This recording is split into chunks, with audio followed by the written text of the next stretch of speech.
ಕೇಂದ್ರ ಸರ್ಕಾರದ ವಿವಿಧ ಇಲಾಖೆಗಳು ಮತ್ತು ಸಚಿವಾಲಯಗಳು ಸೇರಿದಂತೆ ಇನ್ನಿತರೆ ಹುದ್ದೆಗಳಿಗೆ ಆಯ್ಕೆಯಾದ ಅಭ್ಯರ್ಥಿಗಳಿಗೆ ಪ್ರಧಾನಿ ನರೇಂದ್ರ ಮೋದಿ ಅವರು ವರ್ಚುವಲ್ ಮೂಲಕ ನೇಮಕಾತಿ ಪತ್ರ ವಿತರಿಸುವ ಕಾರ್ಯಕ್ಕೆ ಚಾಲನೆ ನೀಡಿದ ಹಿನ್ನೆಲೆಯಲ್ಲಿ ಬೆಂಗಳೂರಿನಲ್ಲಿಂದು ಕೇಂದ್ರ ಸೂಕ್ಷ್ಮ, ಸಣ್ಣ ಮತ್ತು ಮಧ್ಯಮ ಕೈಗಾರಿಕೆಗಳ ರಾಜ್ಯ ಸಚಿವೆ ಶೋಭಾ ಕರಂದ್ಲಾಜೆ ನೇಮಕಾತಿ ಪತ್ರಗಳನ್ನು ವಿತರಿಸಿದರು.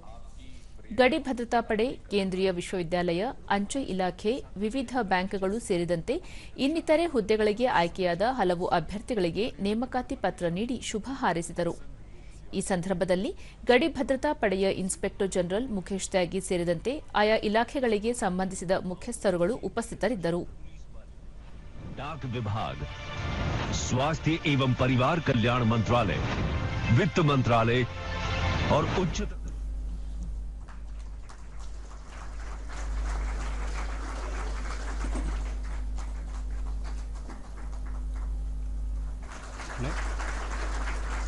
Next.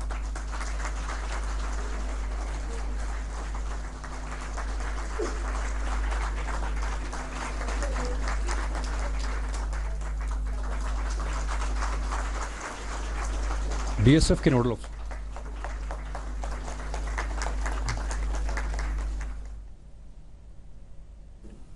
ಬಳಿಕ ಸುದ್ದಿಗಾರರೊಂದಿಗೆ ಶೋಭಾ ಕರಂದ್ಲಾಜೆ ದೇಶದ ಪ್ರತಿಯೊಬ್ಬ ಯುವಕ ಯುವತಿಯರಿಗೆ ಸರ್ಕಾರಿ ನೌಕರಿ ಪಡೆಯಬೇಕು ಎನ್ನುವುದು ಅತಿದೊಡ್ಡ ಕನಸು. ಆ ಕನಸಿಗೆ ಪೂರಕವಾಗಿ ಪ್ರಧಾನಿ ನರೇಂದ್ರ ಮೋದಿ ದೇಶಾದ್ಯಂತ 45 ಕಡೆಗಳಲ್ಲಿ ಕೇಂದ್ರ ಸರ್ಕಾರದ ವಿವಿಧ ಹುದ್ದೆಗಳಿಗೆ ಆಯ್ಕೆಯಾದ 71,000ಕ್ಕೂ ಅಧಿಕ ಅಭ್ಯರ್ಥಿಗಳಿಗೆ ನೇಮಕಾತಿ ಪತ್ರಗಳನ್ನು ನೀಡಿದ್ದು, ರಾಜ್ಯದಲ್ಲಿಯೂ 3,000ಕ್ಕೂ ಹೆಚ್ಚು ಮಂದಿ ಆಯ್ಕೆಯಾಗಿದ್ದಾರೆ ಎಂದು ತಿಳಿಸಿದರು. ಕಳೆದ 2 ವರ್ಷಗಳ ಅವಧಿಯಲ್ಲಿ 10 ಲಕ್ಷಕ್ಕೂ ಅಧಿಕ ಮಂದಿಗೆ ಸರ್ಕಾರಿ ಹುದ್ದೆಯನ್ನು ನೀಡುವ ಮೂಲಕ ಪ್ರಧಾನಿ ನರೇಂದ್ರ ಮೋದಿ ಅವರು ನುಡಿದಂತೆ ನಡೆದಿದ್ದಾರೆ. ಇದು ಕೇಂದ್ರ ಸರ್ಕಾರದ ಬದ್ಧತೆ ಎಂದು ಹೇಳಿದರು.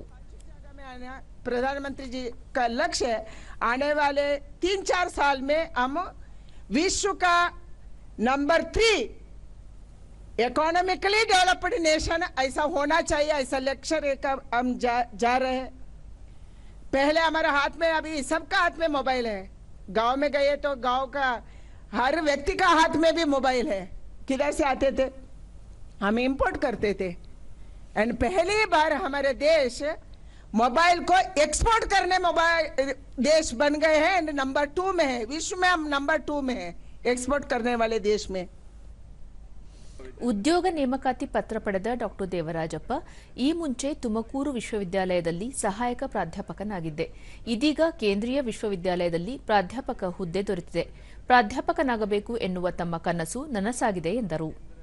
ಕೇಂದ್ರ ಸರ್ಕಾರ ಇತ್ತೀಚಿನ ದಿನಗಳಲ್ಲಿ ಎಲ್ಲಾ ವಿಶ್ವವಿದ್ಯಾನಿಲಯಗಳಲ್ಲೂ ಕೂಡ ಅತಿ ಹೆಚ್ಚಾಗಿ ನೇಮಕಾತಿ ಮಾಡ್ತಾ ಇದೆ.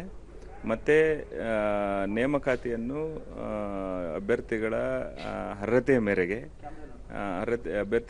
ಮೇರೆಗೆ ಏನು ನೇಮಕಾತಿ ನಡೀತಾ ಇದೆ.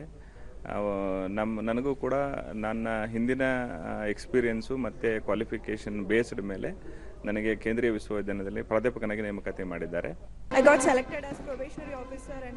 ತಮಿಳುನಾಡಿನ ಕೌಶಿಕ್ ಬ್ಯಾಂಕ್ ಆಫ್ ಬರೋಡಾದಲ್ಲಿ ಉದ್ಯೋಗ ದೊರೆತಿದೆ ಎಂದು ಸಂತಸ ಹಂಚಿಕೊಂಡರು. Not just a appointment giving function or even something like that. Prime Minister ji gave us a very Anusha MBBS ಪದವಿ ಪೂರ್ಣಗೊಳಿಸಿದ್ದು ನಿಮ್ಹಾನ್ಸ್ನಲ್ಲಿ ಉದ್ಯೋಗ ದೊರೆತಿದೆ ಎಂದು ಹೇಳಿದರು. And ma'am also encouraged us to work hard towards the nation's development. I've been appointed in Nimans as a non-PG JR in psychiatry department. I've been given this from the central government for the central government appointment. I thank Narendra Modi for the opportunity as given for all the employments who are working under central government. Thank you. ವಿಶೇಷ ಚೇತನ ಸಮರ್ಥ ಜಗದೀಶ್ ರಾವ್ ಅವರ ತಂದೆ ಪ್ರತಿಕ್ರಿಯಿಸಿ ತಮ್ಮ ಪುತ್ರನಿಗೆ ಅಂಚೆ ಸಹಾಯಕ ಉದ್ಯೋಗ ಕ್ರೀಡಾ ಕೋಟಾದಲ್ಲಿ ಸಿಕ್ಕಿದೆ ಎಂದು ಖುಷಿ ಹಂಚಿಕೊಂಡರು. ಅವನು ಸಹ ಎಂ.ಕಾಮ್ ಮತ್ತು ಸ್ಪೋರ್ಟ್ಸ್ ಅಂದರೆ ಚೆಸ್ನಲ್ಲಿ ಅವನು ಇಂಟರ್ನ್ಯಾಷನಲ್ ಲೆವೆಲಲ್ಲಿ ಚಿನ್ನ, ಬೆಳ್ಳಿ ಹಾಗೂ ಒಟ್ಟು 7 ಪದಕಗಳನ್ನು ಪಡೆದಿರುತ್ತಾನೆ. ಅವನ ಈ ಒಂದು ಇದನ್ನು ಪರಿಗಣಿಸಿ ಅವನಿಗೆ ಇದರಲ್ಲಿ ಪೋಸ್ಟಲ್ ಡಿಪಾರ್ಟ್ಮೆಂಟಲ್ಲಿ ಪೋಸ್ಟಲ್ ಅಸಿಸ್ಟೆಂಟ್ ಹುದ್ದೆಯನ್ನು ಕೊಟ್ಟಿರೋದಕ್ಕೆ ನಮಗೆ ತುಂಬ ಸಂತೋಷವಾಗಿದೆ.